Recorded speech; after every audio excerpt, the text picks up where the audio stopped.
প্রথমে আমি একটা জিনিস বলতে চাই কি, বর্তমান যে সরকার সবকা সাথ সবকা বিকাশ এবং সুশাসনের কথা বলে, এবং কিছুদিন আগে সরকার এর যে দল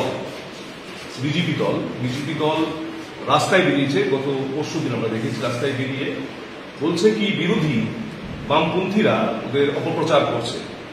তো যা জিনিস ঘটছে আমাদের ত্রিপুরা রাজ্যের প্রান্তে প্রান্তে তার কিছুটা আমি তুলে ধরার জন্য চেষ্টা করছি, তার পাশাপাশি কর্মসংস্থান এবং কিছু ব্যাপারে এখানে বলব। প্রথমত আমাদের ত্রিপুরা উপজাতি গণমুক্তি পরিষদ এবং টিওয়াইএফ এর ট্রাইবেল ইউথ ফেডারেশনের প্রতিনিধিরা কমরেড রাধাচরণ দেববর্মার নেতৃত্বে ছামনু ব্লকে যান, গিয়ে দেখেন এখানে ম্যালেরিয়া আক্রান্ত দুইটা পরিবারের সাথে দেখা করে। প্রথমত একজন মহিলা মারা গেছেন যিনি মধ্যবয়স্ক, তারপর পরই পাশেরই গ্রামে 2 কিলো গ্রাম এরিয়ার নাম 16 বছরের এক যুবক ম্যালেরিয়া রোগে আক্রান্ত হয়ে মারা গেছেন। এবং সেই মারা যাওয়ার ক্ষেত্রে লক্ষিত করা হচ্ছে কি পুরোপুরি সরকারের নিষ্ক্রিয়তা, গাফিলতির কারণে ওই এরিয়াতে সারা যে বসতি আছে ওইখানে ম্যালেরিয়ার ব্যাপক আক্রমণ। ওইখানে ওষুধের যে মাত্রা এবং সরকারি ডাক্তারের পরিষেবা যা প্রদান করা দরকার একটুকু বর্তমান সরকারের পক্ষ থেকে কিছুই করা হচ্ছে না। আমরা দেখেছি আমাদের রাজ্যের ওই পাশের যে 2 কিলো গ্রামের পরেই 3 কিলো এরিয়া একটা শুরু হয়।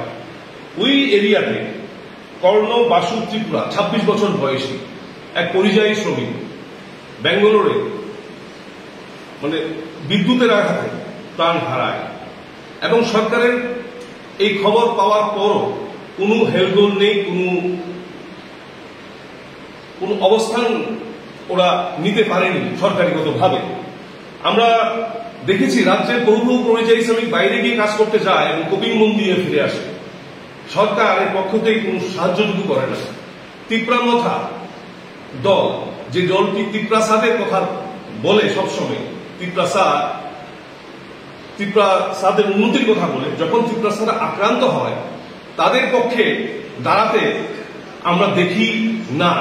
বর্তমান পরিস্থিতিতে তিপ্রামথা সরকারে আছে এবং এই যে ঘটনাগুলি ঘটছে এই ঘটনাগুলি নিয়ে একটাও আলাপ করছে না সরকারের কাছে, এইগুলি নিয়ে কোনো আলাপ করছে না। তার পাশাপাশি আমরা দেখেছি এই যে দীপরাজ দেববর্মার ফ্যামিলি কাছে আমরা গেছিলাম, বহিরাজ্যে সরকারি গাফিলতির কারণে গিয়ে আক্রান্ত হয়ে অ্যাক্সিডেন্ট হয়ে মারা গেছে, তার পরিবারের প্রতিও সরকারের কোনো দায়বদ্ধতা নেই আমরা লক্ষ্য করছি, এবং সরকার নিষ্ক্রিয়। এই যে অবস্থাগুলি চলছে বেকার যুবকদের সাথে, এই অবস্থাগুলির আজ ত্রিপুরা সুশাসনের পুরা একদম ছবি মানুষের কাছে আমরা তুলে ধরলাম। ত্রিপুরা রাজ্যের যে আনএমপ্লয়মেন্ট রেট 7.6% আনএমপ্লয়মেন্ট রেট, এবং ত্রিপুরা রাজ্যে নর্থ ইস্টের ভিতরে 1 নম্বর ত্রিপুরা রাজ্য আনএমপ্লয়মেন্টের ক্ষেত্রে। এই ত্রিপুরা রাজ্যে বর্তমান অবস্থাগতভাবে আমরা দেখেছি প্রায় 30,000 শূন্যপদ খালি আছে বিভিন্ন সরকারি দপ্তরে, পুলিশ দপ্তর, ফায়ার সার্ভিস, ইলেকট্রিসিটি, হেলথ, স্বাস্থ্যর ভিতরে ডাক্তার, নার্স, প্যারামেডিক্যাল স্টাফ, এইগুলি সব দপ্তরে শূন্যপদ খালি আছে। কিন্তু সরকার পক্ষ থেকে এই বেকারদেরকে চাকরি পাইয়ে দেওয়া বা জুগিয়ে দেওয়ার ক্ষেত্রে কোনো ভূমিকা নিচ্ছে না। আমরা দেখেছি কি জেআরবিটির যে পরীক্ষা হয়েছে, পরীক্ষার্থীরা রেজাল্টের জন্য হাই করে ঘুরছে এবং সেই রেজাল্টের কোনো সরকারি পক্ষ থেকে কোন রেজাল্ট ঘোষণা করছে না। তাই আমরা আজকের এই প্রেস কনফারেন্স থেকে দাবি জানাচ্ছি, সরকার যে কর্তৃপক্ষরা আছে ওরা যেমন অবিলম্বেই এই জেআরবিটির যে গ্রুপ ডি যে পরীক্ষা নিয়েছিল ওই পরীক্ষার অবিলম্বেই যেমন রেজাল্ট ঘোষণা করে। তার পাশাপাশি আমরা দেখেছি আমাদের রাজ্যের যে দল, যার নাম পিপড়া মথা, ওর উত্থান হয়েছিল মাধববাড়ির সিএএ আন্দোলন করতে গিয়ে। সারা দেশে সিএএ এর সার্কুলার জারি করে দিয়েছে কেন্দ্রীয় সরকার, কি দেশের প্রান্তে প্রান্তে রাজ্যে রাজ্যে যেমন সিএএ চালু করে। যেই মথা, তার উৎপত্তি হয়েছে সিএএ এর বিরোধিতা করে। দেখা যাচ্ছে এই মথার সুপ্রিমো এবং তার দলের নেতৃত্বরা এই সিএএ নিয়ে আমাদের রাজ্যের উপজাতি অংশের মানুষকে স্পষ্টীকরণ দিচ্ছে না। আমরা টিওয়াইএফ এবং অন্যান্য বামপন্থী সংগঠন এই সিএএ এর বিরুদ্ধে আমরা লড়াই করে এসেছি এবং সিএএ এর বিরুদ্ধে আমরা এখনো দাঁড়িয়ে আছি। মথার নেতৃত্বরা জানায় ওদের ব্যক্তিগত বা ওদের দলগত কি অবস্থান এই সিএএ সম্বন্ধে। আপনাদের মারফতে আমরা এই জানাতে যাচ্ছি। সবাইকে ধন্যবাদ। রাজ্যের শিক্ষা ব্যবস্থা নিয়ে সংক্ষিপ্তভাবে বলার চেষ্টা করছি। আমিও খুব সংক্ষিপ্তভাবে বলব, গত 6 বছরে বিজেপির শাসনে রাজ্যের শিক্ষা ব্যবস্থা ভয়ঙ্কর রকমভাবে আক্রান্ত। স্কুল শিক্ষা ব্যবস্থা, কলেজ, বিশ্ববিদ্যালয়ের শিক্ষা ব্যবস্থা সামগ্রিকভাবে বিজেপির শাসনে আক্রমণের মুখোমুখি হয়েছে। এই রাজ্যের বিজেপি সরকার প্রতিষ্ঠিত হবার পর এরা গুণগত শিক্ষার কথা বলেছিল এবং নানা ধরনের পরীক্ষা নিরীক্ষা শিক্ষা ব্যবস্থার উপর চালানো হয়েছিল। কিন্তু আজকে আমরা দেখছি রাজ্যের স্কুলগুলি শিক্ষক সংকটে ভুগছে। টেট পাস করা শিক্ষিত বেকাররা বসে আছেন, তারা স্কুলে শিক্ষকতা করতে চান কিন্তু নিয়োগ হচ্ছে না ঠিকভাবে। তার সঙ্গে কলেজে অধ্যাপকদের সংকট রয়েছে। সামগ্রিকভাবে রাজ্যের শিক্ষা ব্যবস্থার উপর একটা ভয়ঙ্কর আক্রমণের সময় সংঘটিত হচ্ছে। আজকে বিদ্যাজ্যোতি প্রকল্প, যে বিদ্যাজ্যোতি প্রকল্পকে এই বিজেপি সরকার তাদের মডেল বলে চিহ্নিত করেছিল।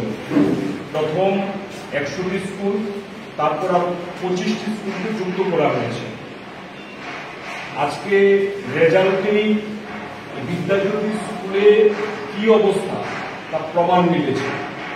বিদ্যাজ্যোতি স্কুলের যদি এই অবস্থা হয় যে স্কুলগুলিকে রাজ্য সরকার নিজেদের মডেল স্কুল বলে চিহ্নিত করার চেষ্টা করছে, তাহলে রাজ্যের গ্রামান্তরে মফস্বলে যে স্কুল রয়েছে, যেগুলি হয়তোবা রাজ্য সরকারের চোখে বিদ্যাজ্যোতির মতো গুরুত্বপূর্ণ ছিল না, সেই স্কুলগুলির কি অবস্থা সেটা সহজেই অনুমেয়।